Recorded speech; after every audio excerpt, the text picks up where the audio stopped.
ओम शांति। 4 जनवरी 2023। बाबा के महावाक्य। मीठे बच्चे, तुम मोती चुगने वाले हंस हो। तुम्हारी है हंस मंडली।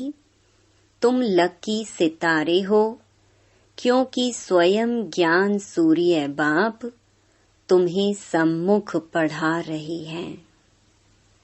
प्रश्न: बाप ने सभी बच्चों को कौन सी रोशनी दी है जिससे पुरुषार्थ तीव्र हो गया?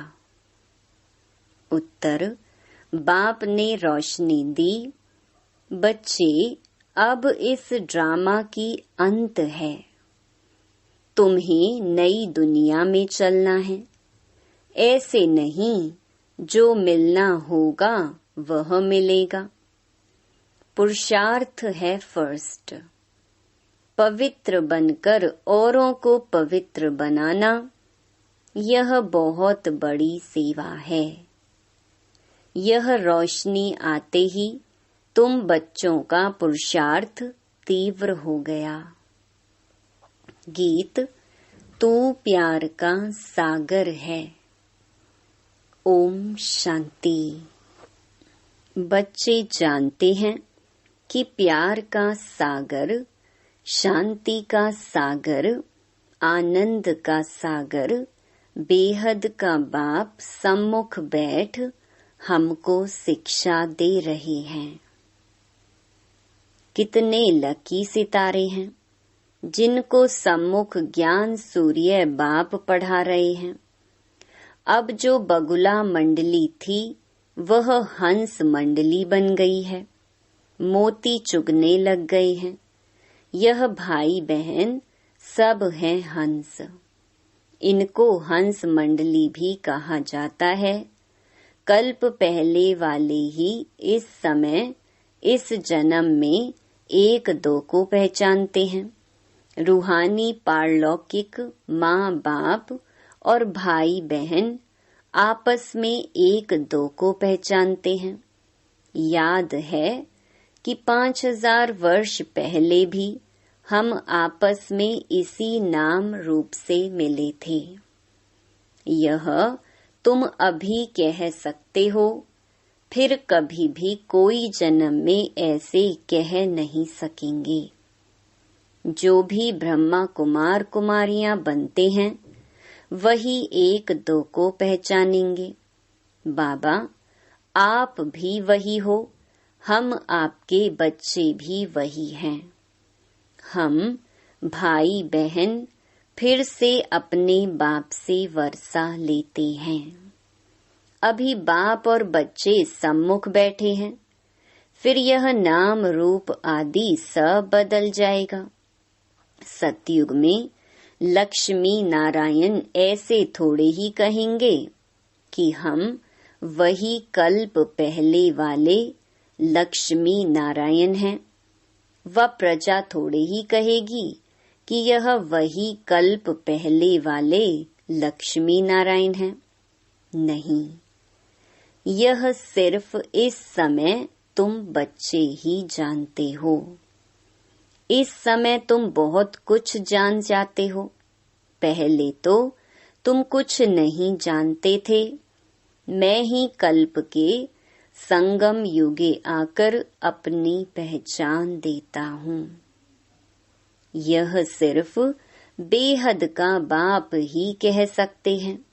नई दुनिया की स्थापना तो पुरानी दुनिया का विनाश भी जरूर होना चाहिए। यह है दोनों का संगम युग।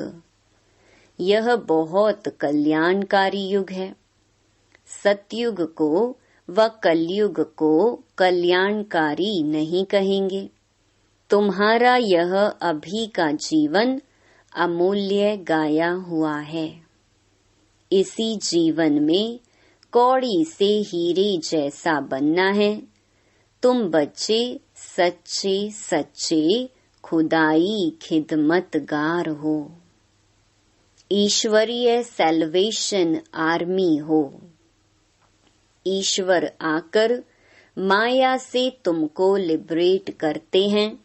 तुम जानते हो कि हमको इन पर्टिकुलर खास और दुनिया को इन जनरल आम माया की जंजीरों से छुड़ाते हैं।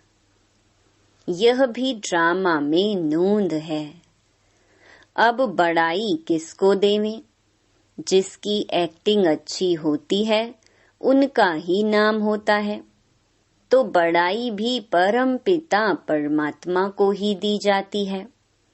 अब धरती पर पाप आत्माओं का बहुत बोझ है। सरसों मिसल कितने ढेर मनुष्य हैं, बाप आकर बोझ उतारते हैं। वहां तो कुछ लाख ही होते हैं, तो क्या 25% भी नहीं हुआ? तो इस ड्रामा को भी अच्छी रीति समझना है। परमात्मा को सर्वशक्तिमान कहते हैं, यह भी उनका ड्रामा में पार्ट है। बाप कहते हैं, मैं भी ड्रामा में बांधा हुआ हूँ। यदा यदा ही धर्मस्य लिखा हुआ है। अब वही धर्म की ग्लानि भी भारत में बरोबर है। मेरी भी ग्लानि करते हैं, देवताओं की भी ग्लानि करते हैं, इसलिए बहुत पाप आत्मा बन पड़ी हैं। यह भी उन्हों को बनना ही है। सतो रजो तमो में आना ही है। तुम इस ड्रामा को समझ गए हो। बुद्धि में चक्र फिरता रहता है। बाप ने आकर रोशनी दी है। अभी इस ड्रामा की अंत है। अब तुम फिर नई दुनिया के लिए पुरुषार्थ करो। ऐसे नहीं जो मिलना होगा वह मिलेगा, नहीं, पुरुषार्थ फर्स्ट। सारी ताकत पवित्रता में है, पवित्रता की बलिहारी है। देवताएं पवित्र हैं, तब अपवित्र मनुष्य उन्हों के आगे जाकर माथा झुकाते हैं। सन्यासियों को भी माथा टेकते हैं। मरने के बाद उन्हों का यादगार बनाया जाता है, क्योंकि पवित्र बने हैं। कोई कोई जिस्मानी काम भी बहुत करते हैं, हॉस्पिटल खोलते हैं व कॉलेज बनाते हैं, तो उन्हों का भी नाम निकलता है। सबसे बड़ा नाम उनका है जो सबको पवित्र बनाते हैं और जो उनके मददगार बनते हैं। तुम पवित्र बनते हो उस एवर प्योर के साथ योग लगाने से। जितना तुम योग लगाते जाएंगे उतना तुम पवित्र बनते जाएंगे। फिर अंतमति सो गति, बाप के पास चले जाएंगे। वो लोग यात्रा पर जाते हैं तो ऐसे नहीं समझते हैं कि बाप के पास जाना है, फिर भी पवित्र रहते हैं। यहाँ तो बाप सभी को पवित्र बनाते हैं। ड्रामा को भी समझना कितना सहज है। बहुत पॉइंट्स समझाते रहते हैं, फिर कहते हैं सिर्फ बाप और वर्षे को याद करो। मरने समय सब भगवान की याद दिलाते हैं। अच्छा, भगवान क्या करेगा? फिर कोई शरीर छोड़ते हैं तो कहते हैं स्वर्गवासी हुआ। गोया परमात्मा की याद में शरीर छोड़ने से वैकुंठ में चले जाएंगे। वो लोग बाप को जानते नहीं। यह भी किसकी बुद्धि में नहीं है कि हम बाप को याद करने से वैकुंठ में पहुंच जाएंगे। वह सिर्फ कहते हैं परमात्मा को याद करो। अंग्रेजी में गॉड फादर कहते हैं, यहाँ तुम कहते हो परम पिता परमात्मा। वो लोग पहले गॉड फिर फादर कहते, हम पहले परम पिता फिर परमात्मा कहते। वह सबका फादर है। अगर सभी फादर हों तो फिर ओ गॉड फादर कह ना सके, थोड़ी सी भी बात समझ नहीं सकते। बाप ने तुमको सहज करके समझाया है। मनुष्य जब दुखी होते हैं तो परमात्मा को याद करते हैं। मनुष्य हैं देह अभिमानी और याद करती है देही आत्मा। अगर परमात्मा सर्वव्यापी है तो फिर आत्मा देही क्यों याद करें?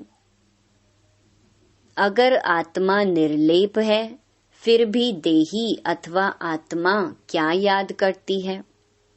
भक्ति मार्ग में आत्मा ही परमात्मा को याद करती है क्योंकि दुखी है। जितना सुख मिला है उतना याद करना पड़ता है।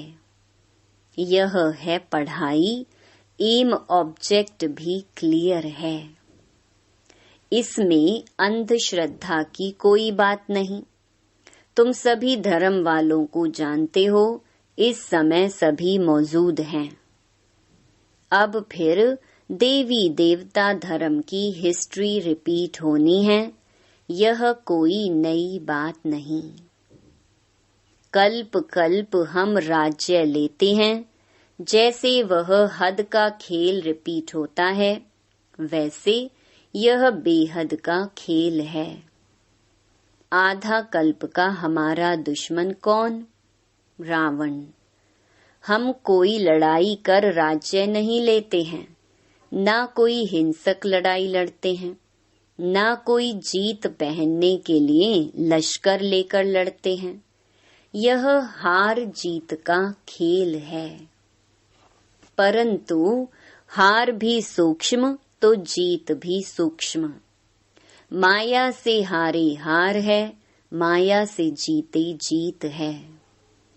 मनुष्यों ने माया के बदले मन अक्षर डाल दिया है तो उल्टा हो गया है। यह ड्रामा में खेल भी पहले ही बना हुआ है। बाप खुद बैठ परिचय देते हैं। रचयिता को और कोई मनुष्य जानते ही नहीं तो परिचय कैसे दे सकते? रचयिता है एक बाप, बाकी हम हैं रचना। तो जरूर हमको राज्य भाग्य मिलना चाहिए। मनुष्य तो कह देते परमात्मा सर्वव्यापी है, तो सब रचता हो गए। रचना को उड़ा दिया है। कितने पत्थर बुद्धि दुखी हो गए हैं। सिर्फ अपनी महिमा करते हैं कि हम वैष्णव हैं। गोया हम आधा देवता हैं। समझते हैं देवताएं वैष्णव थे। वास्तव में वेजिटेरियन का मुख्य अर्थ है अहिंसा परमो धर्म। देवताओं को पक्के वैष्णव कहा जाता है। ऐसे तो अपने को वैष्णव कहलाने वाले बहुत हैं, परंतु लक्ष्मी नारायण के राज्य में वैष्णव संप्रदाय पवित्र भी थे। अब उस वैष्णव संप्रदाय का राज्य कहाँ है? अब तुम ब्राह्मण बने हो, तुम ब्रह्मा कुमार कुमारियां हो, तो जरूर ब्रह्मा भी होगा। तब तो नाम रखा हुआ है शिववंशी प्रजापिता ब्रह्मा की औलाद। गाया भी जाता है कि शिव बाबा आया था, उसने ब्राह्मण संप्रदाय रची, जो ब्राह्मण फिर देवता बने। अब तुम शूद्र से ब्राह्मण बने हो, तब ब्रह्मा कुमार कुमारी कहलाते हो। विराट रूप के चित्र पर भी समझाना अच्छा है। विष्णु का ही विराट रूप दिखाया है। विष्णु और उसकी राजधानी संतान ही विराट चक्र में आते हैं। यह सब बाबा के विचार चलते हैं। तुम भी विचार सागर मंथन की प्रैक्टिस करेंगे तो रात्रि को नींद नहीं आएगी। यही चिंतन चलता रहेगा। सुबह को उठ धंधे आदि में लग जाएंगे। कहते हैं सुबह का साईं। तुम भी किसको बैठ समझाएंगे तो कहेंगे ओहो, यह तो हमको मनुष्य से देवता, बैगर से प्रिंस बनाने आए हैं।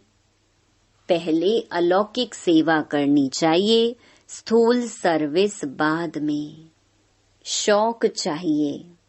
खास माताएं बहुत अच्छी सर्विस कर सकती हैं। माताओं को कोई धिक्कारेंगे नहीं।